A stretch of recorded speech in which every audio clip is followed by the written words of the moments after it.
Well, I guess I can say that things at home are very good, but that's more the reason why I enjoy coming here and getting away from it all and being able to process really everything that happens outside of my work life.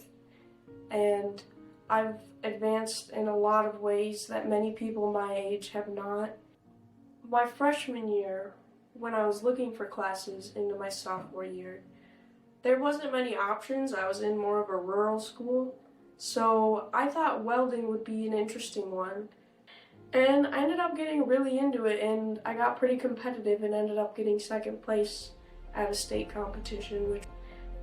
And I got into this job through the youth apprenticeship program. Dave Ruthenberg helped me write my own resumes and cover letters to send to the companies myself so that I would have a better chance at getting these jobs. And I was lucky and found a really cool place. They only hire professionals here that have gone to school, and hiring me was a risk that they wanted to take, and they have already taught me a lot. My name is Zoe Matthias. I just graduated high school, and I am a welding fabricator here at Custom Metals in Madison, Wisconsin.